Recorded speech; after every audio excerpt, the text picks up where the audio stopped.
आज हम एक ऐसी शख्सियत की कहानी में उतरेंगे जिनकी जिंदगी किसी फिल्मी कहानी से कम नहीं है। नाम है जुबिन गर्ग। चलिए उनकी इस असाधारण जिंदगी की परतों को एक एक करके खोलते हैं। तो सीधा मुद्दे पर आते हैं। जरा सोचिए, सितंबर 2025 में असम में आखिर ऐसा क्या हुआ कि एक सिंगर की मौत पर पूरा का पूरा राज्य ही थमसा गया। यही वो सवाल है, वो पहेली है जिसे आज हम सुलझाने की कोशिश करेंगे। जैसे ही जुबिन गर्ग के निधन की खबर फैली तो जो हुआ वो सच में यकीन से परे था। सरकार ने 3 दिन का ऑफिशियल शोक घोषित कर दिया। मतलब ऑफिस बंद, दुकानें बंद, सब कुछ। और सड़कों पर तो जैसे एक जन सैलाब उमड़ आया था। लाखों लोग सिर्फ अपने हीरो की एक आखिरी झलक पाने के लिए। ये सिर्फ दुख नहीं था, ये एक पूरे राज्य का साझा दर्द था। तो सवाल वही है, ऐसा क्यों हुआ? इस पहेली का जो पहला हिस्सा है वो उनके संगीत में छिपा है। चलिए देखते हैं कि कैसे उनकी आवाज एक बहुत ही मुश्किल दौर में उम्मीद का दूसरा नाम बन गई थी। जुबिन की कहानी को समझने के लिए हमें थोड़ा पीछे जाना होगा।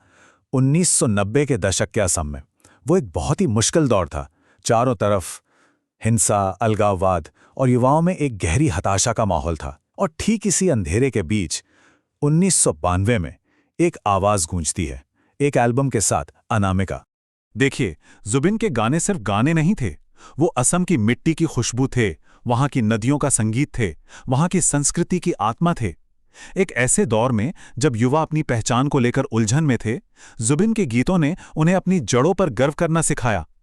उन्होंने, कह सकते हैं कि असमिया होने को फिर से कूल बना दिया। और उन्होंने ये काम किस स्केल पर किया, जरा इस नंबर को देखिए। 38,000 से ज्यादा गाने। ये सिर्फ एक करियर नहीं है, ये अपने आप में एक पूरी विरासत है जो उन्होंने अपनी आवाज से खड़ी कर दी।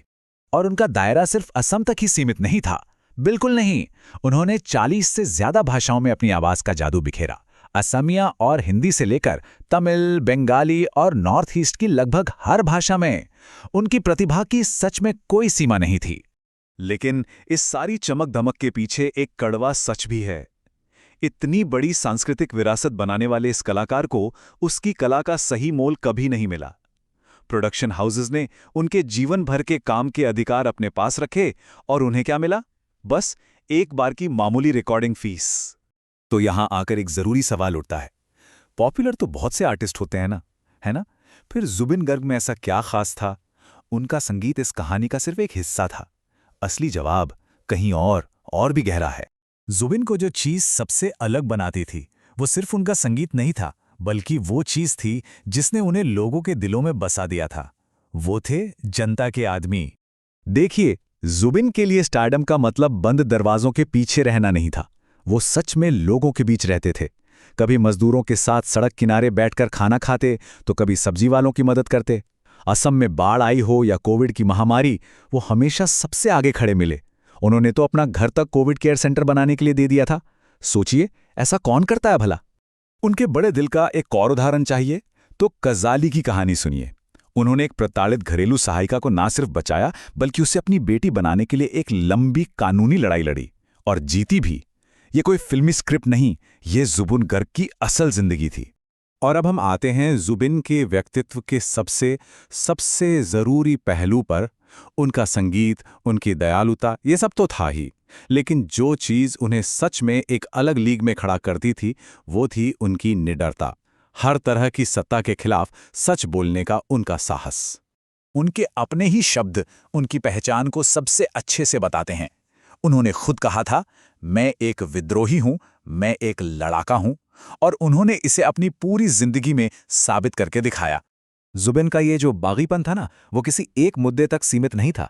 उन्होंने असम के सबसे खतरनाक उग्रवादी संगठन उल्फा को खुलेआम चुनौती दी, धार्मिक कट्टरता के खिलाफ आवाज उठाई, और फिर नागरिकता संशोधन अधिनियम यानी CAA के खिलाफ हुए जन आंदोलन का चेहरा बन गए। 2024 में जब सरकार पेड़ काटना चाहती थी तो वो सामने आकर खड़े हो गए और कहा, पहले मुझे काटो। वो सच में किसी से नहीं डरते थे। और उनकी ये विद्रोही भावना बचपन से ही थी। एक ब्राह्मण परिवार में पैदा होने के बावजूद उन्होंने जाति व्यवस्था को कभी नहीं माना। एक बहुत मशहूर किस्सा है कि 12वीं क्लास में उन्होंने अपना जनेऊ मच्छरदानी बांधने के लिए इस्तेमाल किया था। ये एक छोटी सी घटना उनके पूरे जीवन के दर्शन को बता देती है। तो जब हम इन सब बातों को एक साथ रखते हैं तो एक तस्वीर उभरती है, एक ऐसे स्टार की जो किसी भी बने बनाए सांचे में फिट ही नहीं होता था।